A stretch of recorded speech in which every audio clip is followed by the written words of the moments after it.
Another aspect of the refuge that we've been working on recently is the threatened Frosted Flatwoods Salamander.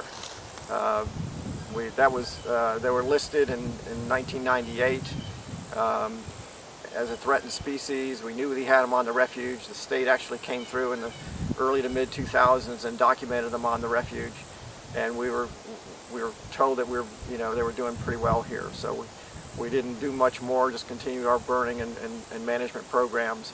And then in 2013, one of the state biologists came by and was noticing across the entire state that they were disappearing, and said they weren't doing as well on St. Mark's. So we started turning our attention to the Frosted Flatwoods Salamanders in a big way.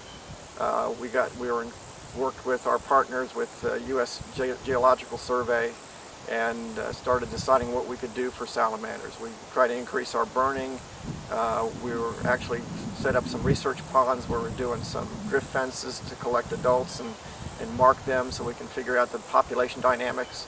And then we also started doing some work on head starting individuals, where we would take the larvae out of the ponds, put them in cattle tanks where we could raise them and increase their survival.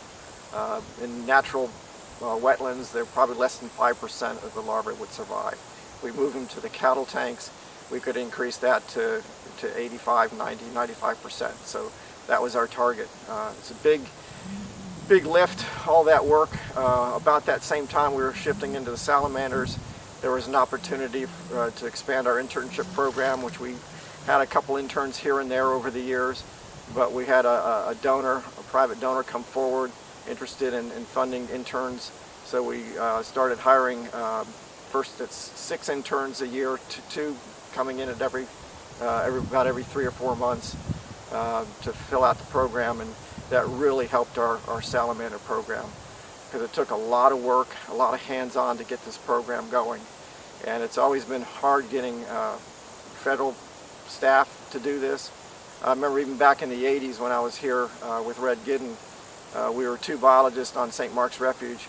There were only 3 biologists on refuges in the region at that time, and 2 of them were on St. Mark's. I got pressure at that time to move on to some other refuge or some other position because biologists were luxuries on refuges.